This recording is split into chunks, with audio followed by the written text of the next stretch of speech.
Some games just stick with you. It doesn't matter if they're massive RPGs, quirky simulators, or cute pixel art. Before you know it, it's 3 a.m., and you promised you'd only take a quick look. This list has 21 games with that addictive power, capable of pulling you in and not letting go. And here's the warning, starting any of them could cost you hours of your time. Ready to get lost playing?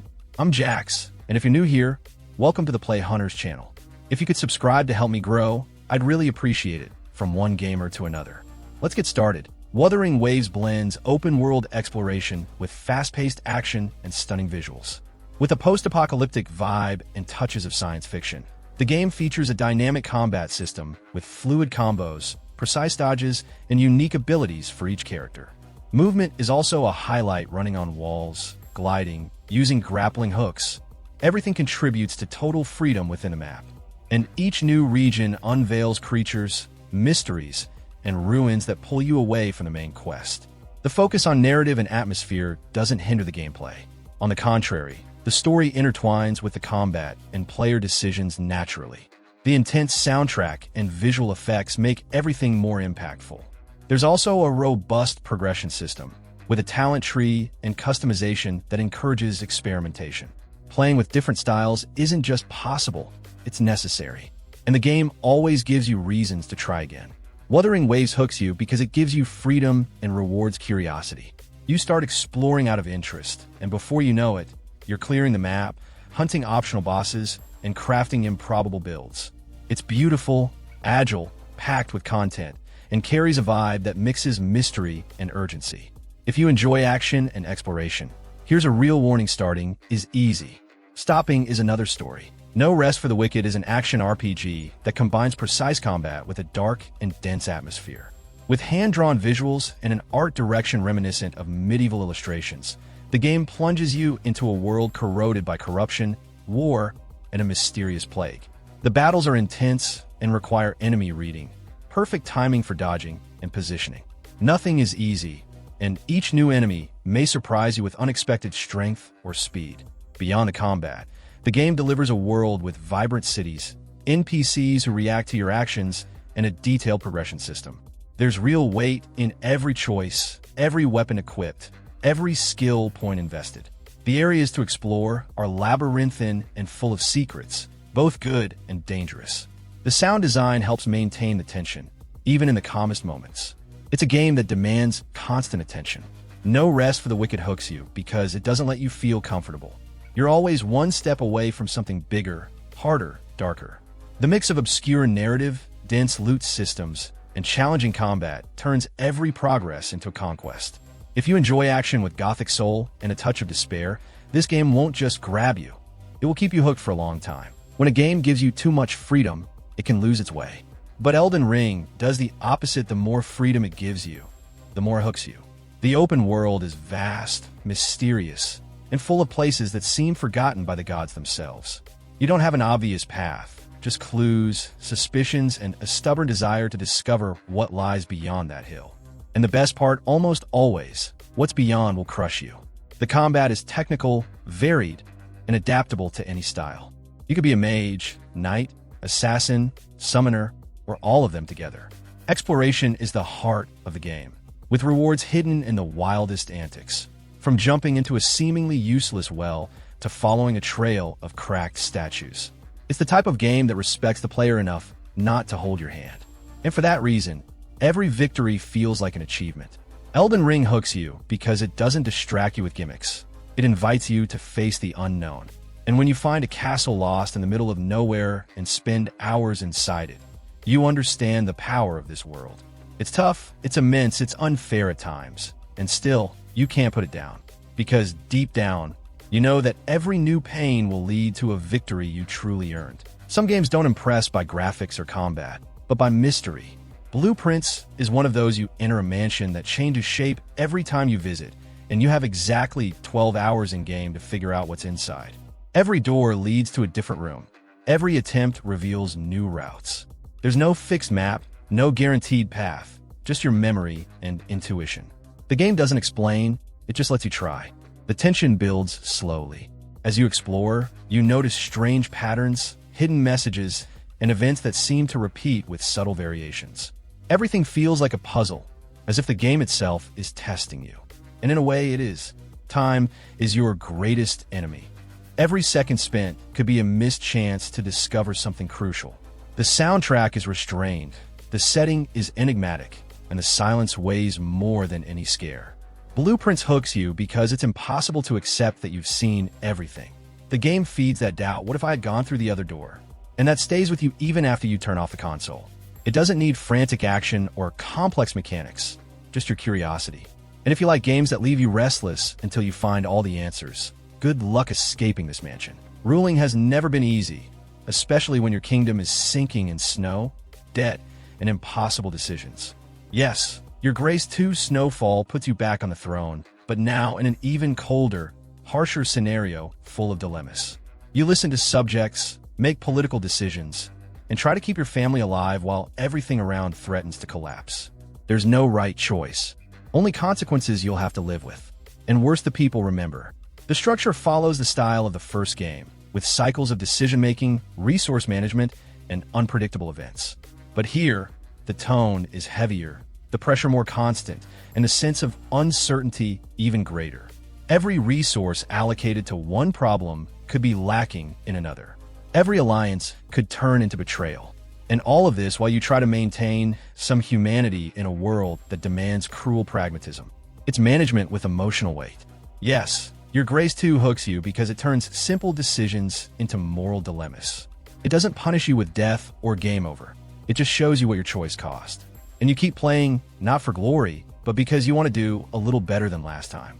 A game of power, guilt, and attempts not to lose your head or your kingdom. Style is something many games aim for. Persona 5 Royal simply overflows with it. From the music to the menu, everything in this RPG shines with identity and attitude.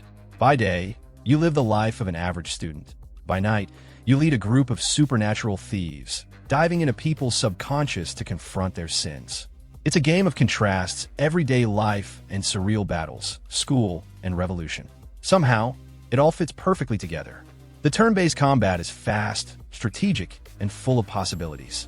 The Persona fusion mechanic, the social elements, and the fixed calendar create a captivating rhythm, where every day is a chance to improve your team or relationships. The characters are deep, funny, troubled, and human.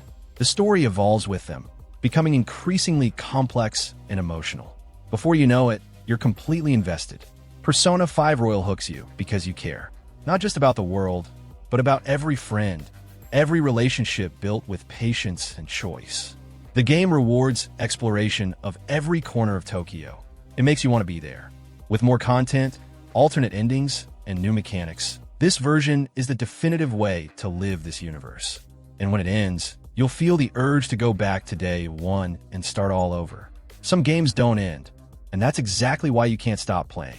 Terraria starts simple, a randomly generated world, a few tools, and the sky, or underground, as your limit. But a bit of exploration later, you're digging caves, facing giant bosses, creating absurd machines, or building an entire village. It's a game that grows with the player, never dictating the pace. You play however you want, and it always has more to offer. The variety is impressive, over 4,000 items, dozens of biomes, event cycles, dynamic weather, crafting mechanics, combat, fishing, farming, and magic. Everything is interconnected in a world where you're never truly ready. The game is full of secrets, legendary weapons, and bosses that require real strategy. Whether alone or in multiplayer, progress is always addictive, and curiosity pulls you deeper, literally. Terraria grips you because it gives you total freedom while never letting you get comfortable. You're lost in the possibilities, thinking you'll just build a little something, and before you know it, you're at war with a flying eye that appears at midnight. Whether you play for 10 or 300 hours, the world will always have something new to show you, and you want to see it all. Surviving at the bottom of the ocean sounds hard enough. Now imagine doing it in an isolated dome, surrounded by hostile creatures and limited resources. Ocean Keeper Dome Survival places you in this claustrophobic, fascinating scenario where every decision could mean surviving another day or watching your base get destroyed. The game mixes tower defense, resource gathering, and upgrades at a rapid pace. And all of this comes with constant pressure. The main mechanic revolves around duality: go out to search for supplies, or stay to defend your dome. While exploring, your shelter might get attacked, and if you're late, you return to find it destroyed. The visuals are simple, but full of personality, and the soundtrack amplifies the rising tension with each new wave of enemies. Progression is fast, but forces you to think long-term. It's the kind of game that punishes carelessness and rewards boldness. Ocean Keeper keeps you hooked because it never lets you get too comfortable. Time is always against you. Enemies grow stronger, and choices that seemed safe reveal consequences later. You finish a run already thinking about the next one, testing a new strategy or build. It's fast, tense, and incredibly addictive. Perfect for quick sessions or entire nights that start with just one more. When a game lets you solve a murder by rolling dice with your own conscience, you know you're dealing with something different. Disco Elysium is a narrative RPG that ditches traditional combat and focuses entirely on dialogue, choices, and character development. You're a broken detective with no memory, trying to solve a crime in a decaying world, but the investigation soon becomes a mirror for who you choose to be. And the game lets you be anything. The skill system is psychological empathy, logic, drama, suggestion, perception, all affect your conversations and the paths you can take. And it's not just mechanical. The voices inside your head argue, offer opinions, sabotage, or save you. Every dialogue can lead to completely different outcomes, and there's no neutral choice. The world reacts to what you say, what you wear, and even how you look at others. Disco Elysium captivates because it trusts the player's intelligence. It doesn't give easy answers or point out what's right or wrong. It's political, philosophical, funny, heavy, and above all, human. You don't play just to solve a case. You play to understand who you are in this broken world. And when it ends, you realize the biggest mystery wasn't the murder. It was you trying to stay intact. When the big city drains you and life seems pointless, there's a place waiting for you. Stardew Valley starts with a letter, an abandoned farm, and a quiet invitation to start over. The game seems simple: plant, harvest, take care of animals. But soon you realize there's much more beneath the surface. Relationships, secrets, seasonal events, and even caves full of monsters. It's a small world, but with almost infinite depth. Each day in a game is a chance to do something new. Improve your farm, explore the village, participate in festivals, or simply fish in silence. The possibilities are vast, and the progress is steady, even if slow. The soundtrack is relaxing, the visuals welcoming, and the pace is controlled by you. There's no rush, just that satisfying feeling of seeing your farm grow and become something uniquely yours. Stardew Valley hooks you because it asks for nothing but gives so much. It offers peace, purpose, and freedom in a charming package. It's easy to say just one more day and end up playing for hours. And when you start caring about the villagers, learning their preferences, and waiting for the seasons to change, you realize the game has already gotten its hold on you. It's about planting, harvesting, but also staying. And you'll want to stay. Not every war is won with brute force. Some require patience, calculation, and nerves of steel.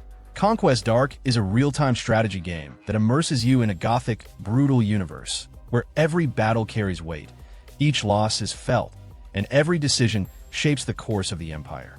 The map is dense, divided between factions with conflicting interests, and diplomacy is as dangerous as the battlefield. Victory is possible, but at what cost? The aesthetic evokes medieval paintings heavy with shadow, and the ambient sounds only heighten the sense of constant tension. There's no room for haste. Resources are scarce, armies are fragile, and allies not always reliable. The game demands situational awareness, intelligent management, and near-cruel timing. Nothing happens by chance, and every mistake turns into a tale of inevitable tragedy. This is a title that invites you to dominate chaos, not escape it. Conquest Dark grips you because every turn has something at stake. Victory doesn't come with glory, but with weariness. When you finally take control of the map, you don't feel powerful. You feel exhausted, yet satisfied. It's a war of attrition, where every advance is fought for with blood. And when a campaign ends, the urge to take a different path is immediate. The world is grim, but impossible to ignore. Not every racing game is about speed. Sometimes it's about freedom. Drive Beyond Horizons puts you behind the wheel in a colossal open world, where each road leads to completely different landscapes. Deserts, forests, snow-capped mountains, and futuristic cities make up a map where exploration is just as important as competing. There's no mandatory finish line, just the horizon, waiting for you with each turn. The vehicles are not just cars, they're customizable machines that you can build, modify, and drive your way. Each type of terrain requires adjustments, and each new biome presents unique challenges. The game blends timed races with free exploration, dynamic events, and hidden secrets on a map. There's also a real-time weather system that transforms the landscapes. Everything is designed to encourage you to keep driving, without haste. Drive Beyond Horizons captivates because it turns driving into something contemplative. It's about seeing what's beyond the next hill, crossing a sandstorm just to watch the sunset on the other side. And when you think you've seen it all, the game gives you a new path, a new soundtrack, a new reason to keep going. Here, the world doesn't pressure you. It invites you to go beyond, always beyond. Pure adrenaline, sweaty palms, and no room for error. White Knuckle is a first-person action game that strips away any excess, putting you directly into the heat of battle. No health regeneration, no time to overthink. You step in, shoot, survive, or not.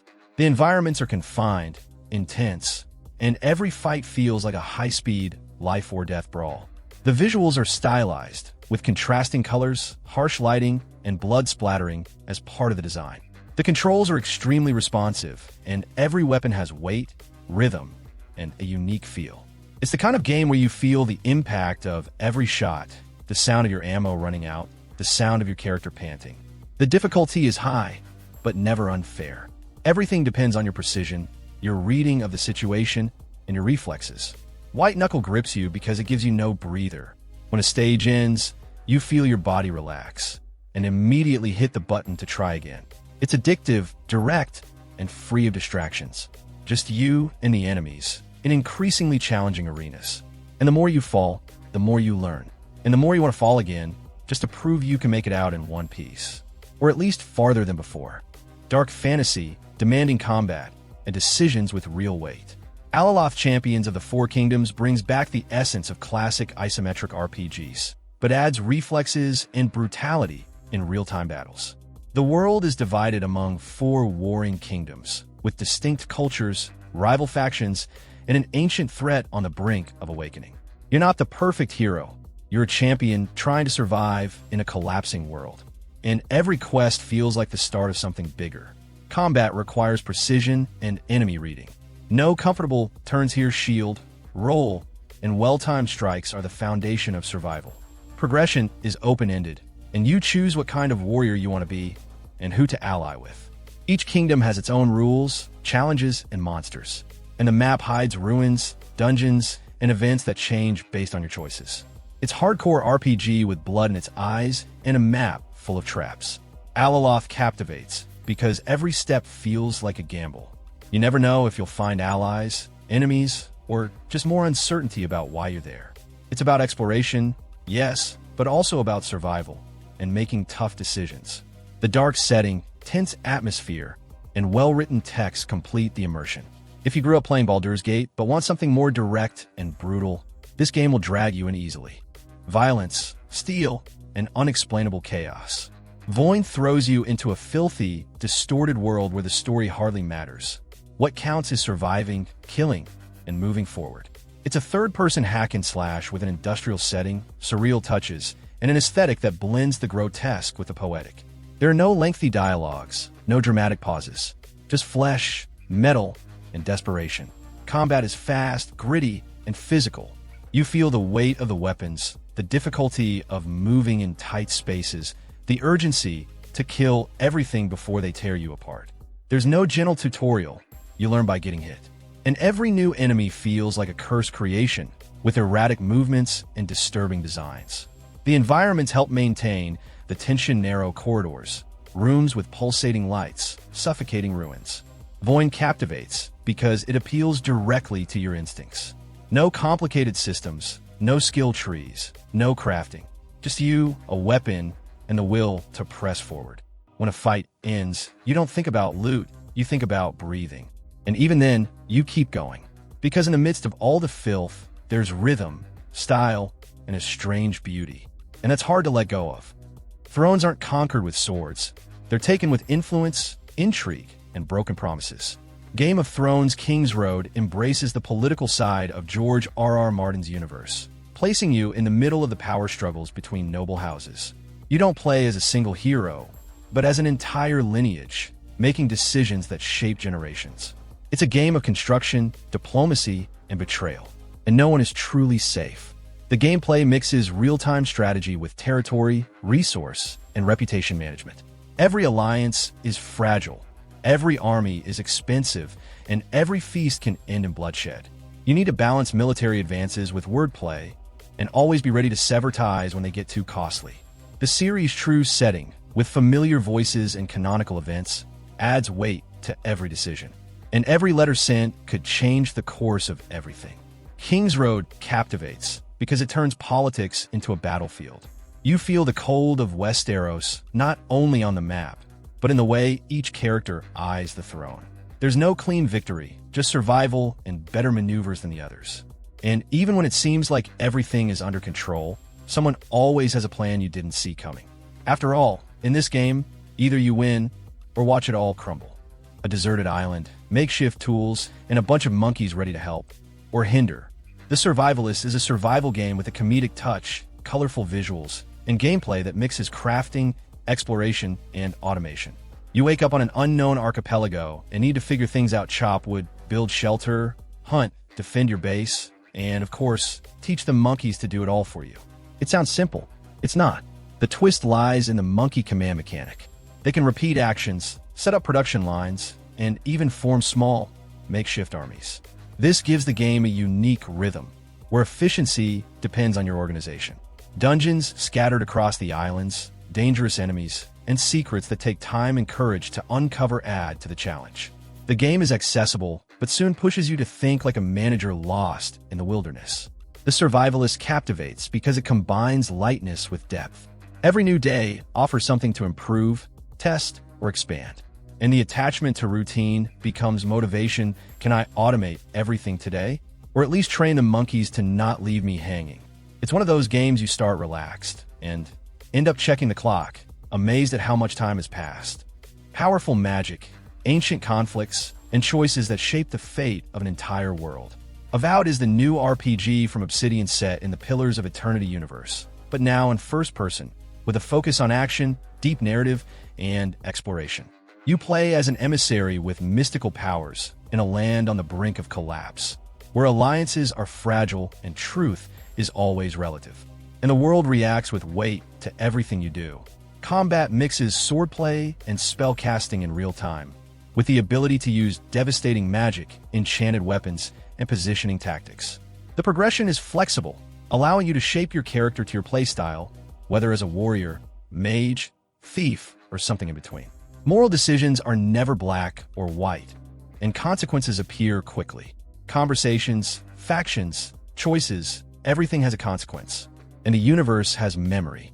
Avowed captivates because it doesn't simplify. It delivers a living world, full of conflicts and intersecting stories, and places you at its center. It's a classic RPG at heart, but modern in form. Direct, fluid, but full of nuance. And when you step into this world, full of political tension and collapsing magic, leaving doesn't seem like a good idea. You'll feel like you still have things to resolve. And you will. No game generates such absurd and memorable stories like RimWorld. It starts simply a group of colonists crashes on an unknown planet and needs to survive. From there, anything can happen. Plagues, raids, betrayals, forbidden loves, psychotic outbursts, and wars against cybernetic wild pigs. And the best, or worst, it all happens based on systems that intertwine, creating pure drama every minute. Here, you don't play, you manage the inevitable. The perspective is top-down, focusing on base building, survival, and the psychological and physical micromanagement of the colonists. Each person has unique traits, bizarre pasts, and their own desires. Ignoring a sensitive colonist can lead to a violent outburst. Treating a sociopath well might save your base. The game has no script, but creates more narrative than many expensive RPGs out there. And each new playthrough turns into a chaotic epic. RimWorld captivates because it turns disaster into fun. You start wanting to survive and end up invested in the drama of an alcoholic colonist who loves his pet cow. The unpredictability is constant, and no plan survives intact. When everything goes wrong, the game shines. And you restart, ready for another absurd story, because you know for sure things will go wrong again. You're not here to win. You're here to try, and probably fail. Pathologic II is one of the strangest, densest, and most disturbing games you'll find. You're a healer in a city on the verge of collapse, ravaged by a mysterious plague. And everything, absolutely everything, is against you: time, the townspeople, your body, your decisions. Surviving a day feels like a victory. Surviving all of them is nearly impossible. The game blends RPG with survival simulation, time management, moral choices, and a constant weight on your shoulders. Hunger hurts. Fatigue destroys you. And every conversation carries tension, because you know you're wasting precious minutes. Every character has their own agenda, their own view of the city, and you never have all the pieces of the puzzle. And still, you have to make decisions. Always. Pathologic II captivates because it doesn't give you a break. It throws you into the abyss and asks, how far can you fall? It's uncomfortable, slow, demanding, but deeply original. It's not a game to relax, it's a game to feel. And when you finish, you won't remember the systems or the soundtrack. You'll remember the desperation, the guilt, and the eternal doubt: what if I had made a different choice? Die by day, serve sushi by night, and repeat. Dave the Diver is a game that blends underwater exploration with restaurant management in a surprisingly cohesive way. During the day, you explore the mysterious blue hole, fishing for fish and collecting resources. At night, you run a sushi restaurant, preparing dishes with the fresh ingredients you've caught. This routine creates a captivating cycle that keeps players constantly engaged. The game introduces a variety of additional mechanics that enrich the experience. Mini games like seahorse races, cooking contests, and even a card game inspired by Balatro add extra layers of fun. Free updates, such as the DLC with Godzilla, bring new challenges and content, keeping the game fresh and exciting. Dave the Diver captivates because it offers a unique blend of relaxing and engaging gameplay. The charming pixel art aesthetic, paired with a captivating soundtrack, creates a welcoming atmosphere. It's a game that invites you to return repeatedly, whether to discover new marine species or upgrade your restaurant. A true gem for those seeking a distinctive and memorable experience. And tell me, which of these games have you had a chance to play? Did any of them catch your interest? And would you add them to your list of upcoming games? We'd love to know which one grabbed your attention the most. Share in the comments any game that should have made the list, but didn't. If you can, subscribe to the channel to help me grow and never wonder what to play again. I've left 2 videos in the card, one I selected for you, and another the YouTube itself chose. Just click on either one to watch. A big hug, happy gaming, and see you tomorrow.